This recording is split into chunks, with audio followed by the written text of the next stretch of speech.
welcome to Peninsula Backstage, the show that looks inside local live theater and talks about upcoming productions that you can go see. I'm Nina Perry, and I'm your host. The psychological thriller The North Pool by Pulitzer Prize finalist Rajiv Joseph premiered here in the Silicon Valley in 2011, and it's returning to the Bay Area as part of the Second Stages series at the Dragon Theater in Redwood City. The North Pool is running at the Dragon Theater from June 23rd through July 16th. Today on Peninsula Backstage, we'll be talking with Jacqueline Montelato, who is the director and co-producer of The North Pool, Salim Razawi, who is the co-producer and the actor playing the role of Kadim, and Edward Hightower, who's playing the role of Dr. Danielson. So Edward and Salim and Jacqueline, Jackie, welcome to Peninsula Backstage. Thank you for being here. Thank you for having us. It's delightful. All right, great. So The North Pool won the 2011 Glickman Award for the best play to make its world premiere here in the Bay Area. Without giving too much away, what can you tell us about the play? Well, the play is two characters, and we have Kadim and Dr. Danielson, and we have a Middle Eastern student brought into the vice principal's office because of some suspicious circumstances, and the footing keeps changing, and you never quite know what's going on, and you don't know what's coming around the corner. And it's one surprise after another. Okay. So the whole play takes place in the office. Okay. Yeah. Okay. Very nice. Great. What is the significance of the play's title? Or is that a spoiler? If it's a spoiler, we won't talk about it. It's a significant part of the school. All right. Okay. Good. All right. People have to come see the show. Yeah. All right. Great. So, do you think? So some of the issues that come up, you mentioned that the student is a Middle Eastern student. Yes. So there's probably some issues related to that. Yes. Do you think the play has the same or more resonance than it did when it premiered in 2011? I think it's in the same vein as when it was premiered, but I think it's magnified with what's going on in our country and around the world, and how Middle Easterns are perceived in our country and by our leadership and by just cultures that aren't Middle Eastern. And I think that's why it's so significant right now, and why one of the reasons why I wanted to do it, and Salim as well. Okay. Yeah, so talk about how you learned about the play and what made you want to produce it and how you guys got together to do that. I've always been a big Rajiv Joseph fan, and I've read most of his plays, so I just read this one too. And when the opportunity came to apply to the Second Stages production or program, I picked this play because it made a lot of sense as far as like if I was going to be directing and producing. It was a smaller scale play, and I wanted to do a Rajiv Joseph play.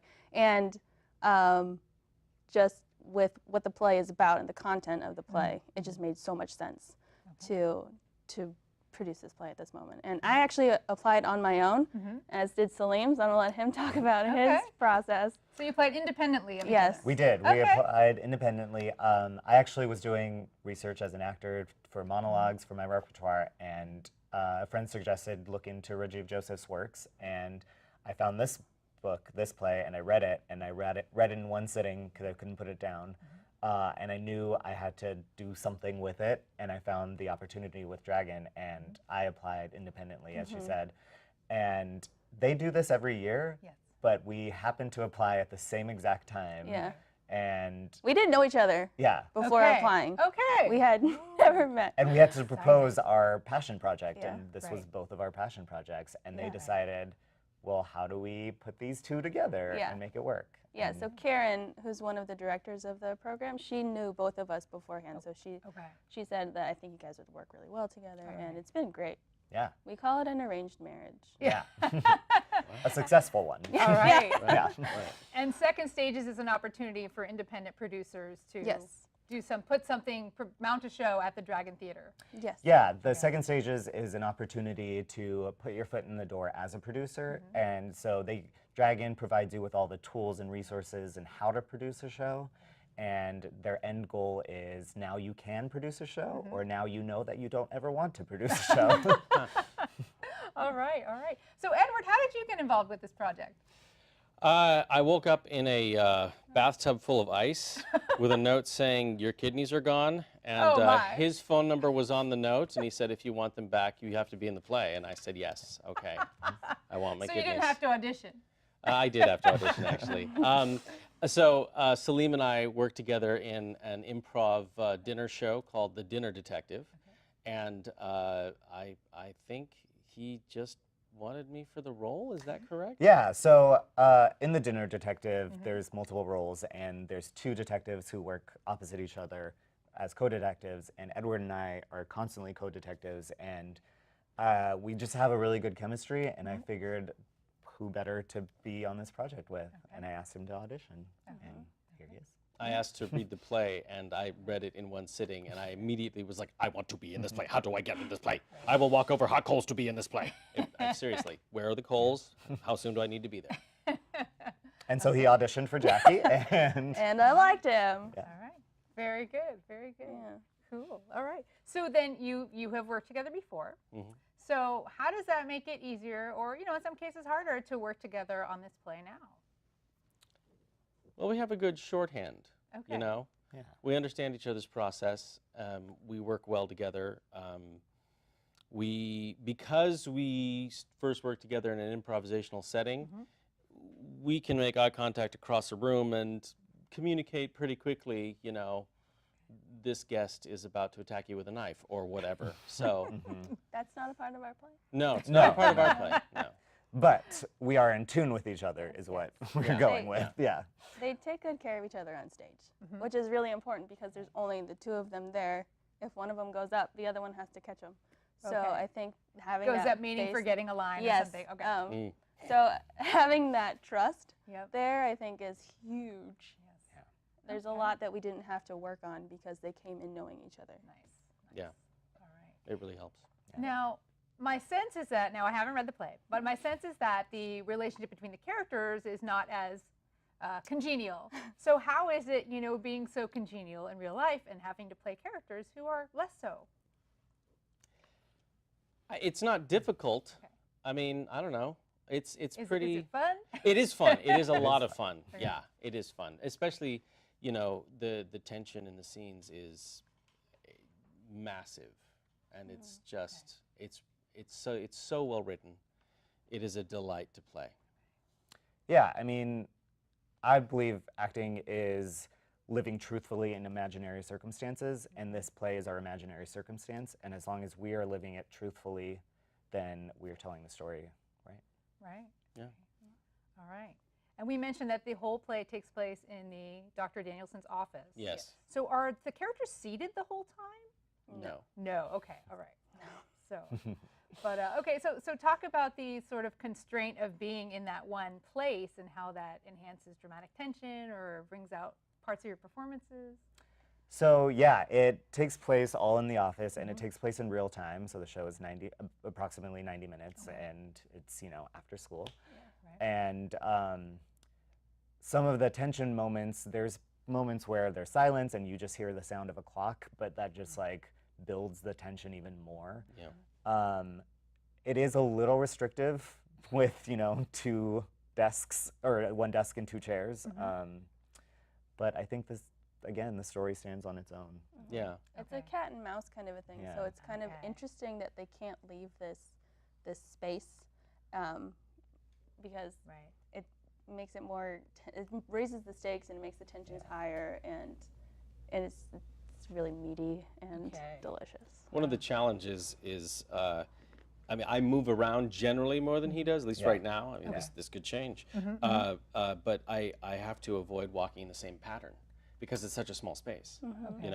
I have to find other places to go, Right. Right. and it can't be random. There has to be a reason why I'm Yes. going there. Yes. Absolutely.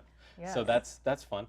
Yeah. Okay. And there's more to the set than just like literally the two chairs. Like Okay. there's places for them to go and to find like little places of sanctuary or somewhere to just like gain some energy back after a very intense moment. So it's rather interesting to use an office in an emotional way. Yeah. Right. All right. Well, speaking of sets, we're going to excuse our actors in a minute to go on to our little set because we're going to see them perform together, get a sense of their onstage chemistry. But instead of seeing a scene from the play, we're actually going to see some improvisation. You guys have talked about that already. Also known as improv. So this is an unscripted form of theater where things are made up on the spot. Yes. So talk about how the improv just sort of rears its head sometimes in rehearsal. Well, as I said, there's the two of them. That's it. That's all they've got. And if one of them temporarily forgets their line, the other one, they just start going off, and the other one will like give them a hint as to what their line should be, or they'll just kind of take the circumstance and run with it. It's rather entertaining in rehearsal. I'll have to bring them back to real life, but yes, and so they're naturals. All right. So guys, go get set on our stage. And Jackie, you're going to set the scene for us here. All right. So we are at the Natural History Museum. Okay. Which one? In New York. Okay. And we'll have Edward be a dinosaur. We'll give you a T-Rex, yeah? And then So one of the display dinosaurs. Yes. Okay. And then Sling, your chicken. All right. A display chicken. Or a real chicken. Okay, we'll let it Real make chicken that. wanders in to hang out with the T-Rex. Great. Let's watch.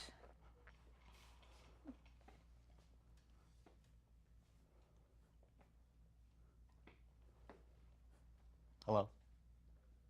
Hi. Can you look at me? I'm not really supposed to move. It freaks the kids out. What kids? There's no kids here. Well, there will be. There's a class of 4th graders in the next room. I'm not supposed to really move much. But if you move, then it can really freak them out. Yeah, I know. That's not really my goal here because I'm stuck to these cables, and if I move, they fall, people get hurt, and I mean, contrary to popular opinion, I'm very gentle. I'm a very gentle T-Rex. I'm a lowercase T-Rex, really. A lowercase T-Rex? Lowercase, yes, I Then am. that must mean I'm a baby T-Rex. You are, in fact, a feathery, tiny, delicious little T-Rex. Why would you say delicious? Because you're not much more than a morsel for me. I mean, I could chomp you up into little bits, but I won't because I don't do that anymore. I went through a 12-step Anymore? No. You don't do it anymore? Nope, not anymore. It's been a couple million years since I ate anything at all, actually. Getting kind of hungry. Okay. Well, what would you like to eat then? Chicken. But I'm not going to do it. I am Nope. not going to do it. I am not going to eat the chicken. I'm not going to do it because that would be wrong. That would be wrong. What if you ate some eggs? Are you going to lay some eggs? I could. You're a girl chicken? Maybe. You know, it's been a long time since I've eaten a chicken, and there's other things that haven't happened in a long time, too. I'm a lonely T-Rex. Yeah, but you're a rather large T-Rex. That's true, that's true. And I'm a baby chicken. Oh, ew. Yeah, I know. Are you in an egg? I can't really look at you. Well, I told you to move and you didn't do it. Oh, why are you moving out of my line of sight? That is not fair. That is not fair. You realize, oh God, oh wow. Yeah, it's like home chiropractic. Yeah. I feel a little See? better. Feel better? Oh, whoa, Yeah. whoa, those cables. I do not. Whoa. Wow, it's like Pinocchio and a weird kind of a dinosaur-y Pinocchio. You Well, I got don't no know. strings I don't know how I know about that as a dinosaur. How do I know about Pinocchio? I'm not really sure. because of the TV that is projected over there. Oh, right, yeah, here in the Natural History Museum. Yes. Exactly. Yeah, for when they need to distract the Exactly. 4th graders. That's good Yeah. because sometimes I move. Yeah, It's a problem. it is. Are you hungry? I am hungry. Let's go to the cafe. Okay. Okay, All awesome. right. Here we go. All right. Thank you to Edward and Celine for giving us a sneak peek into the possibilities of 2-character theater. Now Thank that you. was all made up. All improvised. So, I mean, could that be like further from the content of this play? I mean, is there anything about that scene, like, or your interaction that's like, related to how you guys are working together on this His production? physicality is very chicken-like in the play. Yes. Very. Very chicken-like. People keep trying to brine him, actually. It's weird. And he's very stiff in the show. So Oh, very interesting. There's a joke that I'm not going to make, I but know. thank you. I'll be here all week. I will All not. right. All right. It's above my neck. Good job. All right. So, this play is a thriller, and that means there are secrets that will be revealed. Now, as the actors, you know the secrets.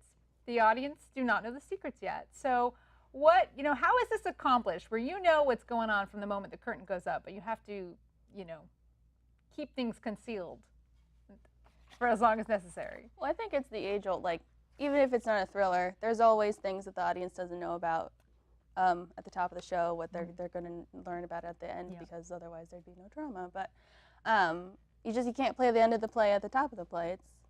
It's regular, everyday theater. Yeah, it goes back to what I said before about just living truthfully in the moment. Yeah, And if you just live truthfully every time you do it, then you discover new things each time. Okay. And we have an arc, you know, we begin at point A Yes. and we end in some other alphabet depending on where we go emotionally and physically and so on. So if you start in the right place and you know where you're going and you run with life or death stakes, Yeah, yeah. fun stuff. Great. So in rehearsal, I mean, this is a one-act play. You said it's about 90 minutes running time. Did you start working from the beginning and going to the end, or did you pick out certain scenes to focus on first? How did that all No, happen? we'll start at the beginning and we'll get to the end. Okay. And then, like, I've got a work list that will work tomorrow, so we'll just take out little sections. Okay. The other day, we just ran a few pages a few times, and we moved on to the next few pages a few times. And yeah, it's just whatever they need to get the feeling right and their lines and everything, blocking down, so that they're ready to go. Okay. There's a lot of little wrinkles that need to be ironed out. Okay. So a lot of his dialogue, he is repetitive. Okay. Similar words are used frequently, and if it's the word, I don't know, crocodile, which does not occur in the script, but if it's crocodile and that could lead anywhere, we have to make sure we know which crocodile it is. Right. Because they're all of his cue lines. Yes. And it has to be in the right moment at the right time. Yeah. Okay. Okay. All right. Yeah. So, what can you tell us about your characters without giving too much away? Without giving too much away. Well, Khadim is a Middle Eastern student who is newer to this school, and he does not quite belong. Okay. I'll just leave it at that. Enough said. All right. Yeah. All right. And how about Dr. Danielson? Dr. Danielson is he is a bachelor in his 40s, recently bachelor, well, within a year actually. Okay. But he's a driven man, precise, good with numbers, obsessive, I would say. He's a man of principle. He is a man of a principle of principle. Yes. But he really is. He really is a man of principle. He is a principled individual, which is nice. And he believes that he is doing the right thing. Right. Right. Yeah. Yeah. Okay. Okay. What sort of preparation or research did you guys do to prepare for these roles? And is filling out the character's backstory, is that something that you had to do? Just kind of where their lives were before this moment? Well, the nice thing is, Rajiv Joseph is such an amazing writer that he gives you everything in the script. Okay. You know, there's stuff you can embellish and stuff you can add more to and so on, but it's everything you need to know is there, which is nice. Do you find that? Yeah, I agree. Everything I need to know is really in the script and in the text mostly. But also, just as I do approach any show, I always have those thought process in mind of like, what happened right before this, and what's going to happen right after this. And it's not something that I like super study or do, but it's just something I am constantly thinking about. Because that also affects our characters and them being in the moment. Okay. These sorts of questions, it becomes like, for actors, the standard operating procedure. It's like a program that runs silently in the background. Right. When a play is well written, you read it, and it answers the questions for you, which is, I want to shake his hand. Yeah. Hopefully. That'd be cool. That's the goal. That'd be nice. All right, all right. So tell me what you like about the one-act format. And you mentioned the play happens in real time versus something like a 2-act or a 3-act. Well, when I read it, that was something that stood out to me, was it being the 1-act. It's just, the suspense is there, and you know that something has to happen soon because the show's not that much longer. And there's constantly different loopholes that you throw you on, different circumstances that we talked about. And it's just different than a 2-act show where you get a break and there's a nice happy medium, or there's like a big conflict in the middle, where this is the conflicts are kind of all over the place and they're not really resolved all the way. Okay. Okay, great. Very nice. So, Edward, you have also been a director Yes. on other projects. How does your experience with directing inform your acting? Well, it's sort of an economical approach, not financially, but with like energy and time. I like to approach things backwards as a director and as an actor. Okay. I start memorizing from the back, moving forwards, and when I direct, I start at the end. So let's say with a play like this, which is broken up sort of in half, in a way, I would break it into beats. That's what I'm doing right now, and I memorize the final beat, and then the one before that all the way to the end, and then starting the third and all the way to the end, so that every time I'm working on it, I'm going all the way through to the end. And I do the same thing when I'm directing. I start, let's say if it's a longer play, I'd start with scenes, stage scene 10, then stage scene 9, and run it all the way to the end of scene 10. And the reason I do that is so that the actors always know where they're going and learn their lines faster. And it's something I learned in a actor crisis in college. My speech teacher took me aside and said, Edward, this is the way to learn your lines quickly so that you don't ever do that again. Annie Thompson, wherever you are, thank you. Thank you, Annie. Okay. So let's see. What has been, what has been the most fun about rehearsing for this show? Oh gosh. Or one of the most fun things, if you can't, pick one. The laughing. Yeah. Yeah. When things go awry. All right. It's a nice room. I really like unfolding the characters and the story and the circumstances, and like seeing the possibilities of what this beat could mean, or if we did it, if we took the tactic for Danielson in this way, how does that change his character? Like just the possibilities of, yes, we have these wonderful words that Rajiv Joseph gave us, but like all the things we could do with them it's pretty like, it's like endless on one hand, but then on the other hand, you have to stick to the story and what makes sense. But there have been a couple of times where I'm like, guys, what if we did this? And they're just like, Jackie, no. I'm like, but no, let's do it, let's try it. And they try it. And do you end up keeping things? Yeah. Okay. Sometimes. Great. But that's what rehearsal is for, is to discover Okay. what we should do with the words that we have. Okay. And as actors, do you come up with ideas also as to how to change something or tweak something? Oh yeah. Yeah. And sometimes it just happens. Like if we were supposed to go to point A and we forget it for whatever reason, and it ends up being something else, it can either be incredibly useful or it illustrates exactly why we should be going to point A physically on the stage, because and it's helpful. Serendipity really is lovely. Yeah. Okay. That's what rehearsal's all about. Great, yeah. All right, so let's talk a little bit more about producing before we wrap up. So what are the responsibilities of a producer? And Edward, you've produced on other projects as well. So how do you start? I think the two main things producers do is get the money and get the people in the room. Yeah. And that is about it. Yeah. Which it's really difficult sometimes. It's like a puzzle piece, Dragon provides a base amount for the producers, and it's not a big amount. So with a project that you have, so you either fundraise or you try to make that work. And so we fundraised, and we took that money as well, and then we had to create like a budget. Right. So we had to finagle the budget multiple times to see what works best. And then we had to get the people in the room, to hire all of our artistic designers. That was actually a really cool part, because we did get to choose, handpicked who we worked with. So we have all people that, like, mostly Salim knows, in the room. Okay. And so there's a history there as well. So it's really nice to have like all these people who've worked together before. We don't have to establish that initial like, how do you operate? How do I operate? Because it's there already. That's right. Very beneficial. Very nice.